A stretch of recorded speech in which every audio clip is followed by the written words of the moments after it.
Hello, let's talk about the in phrase. So in this video, we will cover in, all, any. So we are selecting vendors without invoices. We have invoice data in invoices table. We have vendors data in vendors. So we want to see all the vendors that have no invoices. And we are selecting data from vendors table basically, and using the condition where vendor ID not in, and here we're selecting all vendor IDs from invoices. So if there is a row in invoices, it does have a vendor ID, the vendor that generated that invoice. And we want to exclude all those vendor IDs so that only the ones that are not in invoices left. All right, let's quickly see how it works. Here is the same query. I'm going to start thinking about it by highlighting the subquery and executing it. Here is all vendor IDs that are in invoices. Well, we didn't have to, by the way, put the word distinct in it, not in SQL server, because it will be added automatically if it's not there. But basically, the point of this query is to select all vendor IDs that appear in our invoices table. That is for all vendor IDs for which there are invoices. And now we're taking everything, the data for all vendor IDs that are not in this selected query result. So let's run now, and before that, let's remember the number 34. How many vendor IDs are in the invoices. And now we run the whole thing, and we see the vendor information for all the vendors that are not in the invoices, for which there are no invoices. There is 88 of them. So 88 plus 34, that is 122. Double checking. Altogether, that should be 122 rows in our table vendors. So every vendor is either does have an invoice or does not have at least one invoice. And we found all those who don't here there. All right.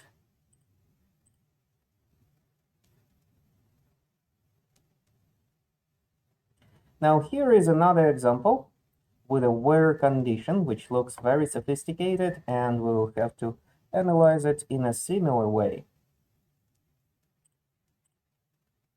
All right. First thing first, this is a subquery. Let's run it by itself and see where it goes. $2,910 and change. What is this? This is an average for all invoices for which this difference is above zero. And that difference, we know, we computed in a bunch of examples, that is balance due. So invoice total minus how much it was paid and how much there was a credit for it. So we are finding an average among all invoices, average balance due among all invoices with non-zero balance due. And related question, if I did not include this where condition, how would it look? So the average would be much lower because the highlighted part actually includes a bunch of invoices with zero balance due. And we want to avoid that by taking that. Also notice it's just one number, so we will be looking at balance dues less than this one number. All right, now time to run the whole thing. Here it is. So invoice number, invoice date, invoice total. Also a calculated column balance due that we can see over here, where first of all, balance due is positive. And second, balance due is less than the average that we computed in the subquery ordered descending. So I hope this query is quite clear, and for comparison purposes, how about I highlight this part of the query and I will comment it out. So Control K, Control C, and we comment out this code. I think the rest of it should run. Whoops.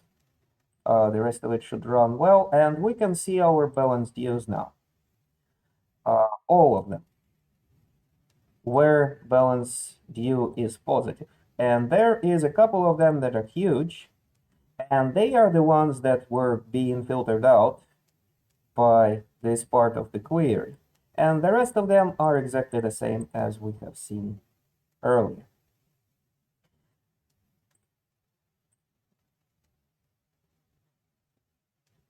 All right, let's talk about all. Let's actually analyze it starting from the end. X is not equal to 0, 1, 2.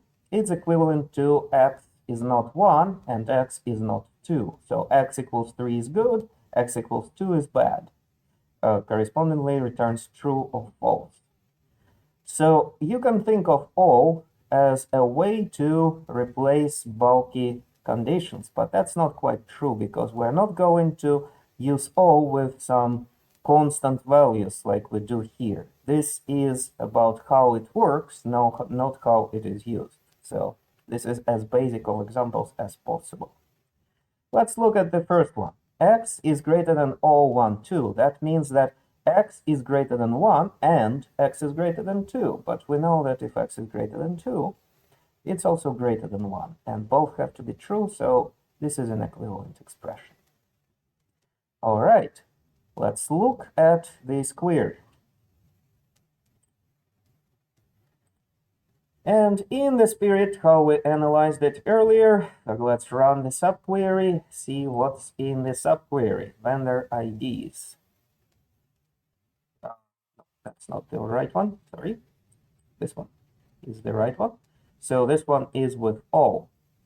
Okay, let's run the selected subquery. Select all invoice total from invoices where vendor ID equals to 34.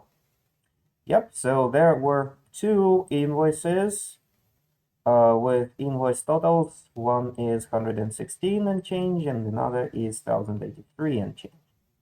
Now, looking back at this condition, invoice total has to be bigger than all. So it has to be bigger than 116 and 183 and change. In essence, it has to be bigger than the second number. And let's look at the big query now. We're selecting columns from two tables. There is an inner join over vendor IDs in the corresponding table. Well, how else can we connect them? How else can we join them? And our invoice total should be bigger than each of these numbers, so essentially bigger than the second one. Let's run this. Oops, I selected, so it only selected, it attempted to run the selected part. All right, now we run the whole thing, and we have our data from inner join. So vendor name is from the vendors table, and the other two are from the invoices table. That's why we had to join, and the join is inner join, so only the ones for which invoices and vendor ID in invoices matches vendor ID in vendors, only those are retrieved.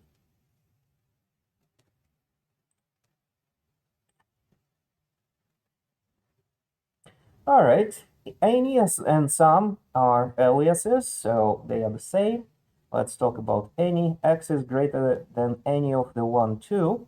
In essence, it means that x is greater than 1. Because any is means or. X is greater than 1 or x is greater than 2. Of course, if x is greater than 1, the second condition is true. And similarly, we can look at not equal to. X is not equal to any of the 1 and 2. Well, x is not equal to 1 or x is not equal to 2. For example, what if my x is equal to 1? X is not equal to 1, that is true, The other one is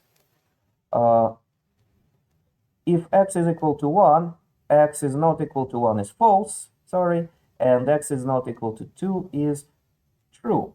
So the OR statement returns true. So we can notice that the last statement over here, x is not equal to any 1, 2, always returns true. So it's not really restrictive. Fun fact. Let's look at the previous one. X not equal to any of 1 or 2. So x equals to, x equals to any of 1 and 2, x equals to 1, or x equals to 2. This obviously returns true when x is equal to 1 or x is equal to 2. And again, this is for you to understand the idea, not actually the way it's used. It's not used with constants by and large. All right. Now let's quickly analyze this. It's analogous, just the condition is different.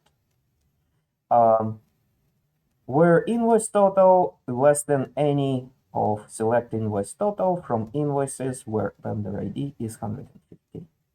So the subquery will return all the possible invoice totals for which the vendor ID is 115.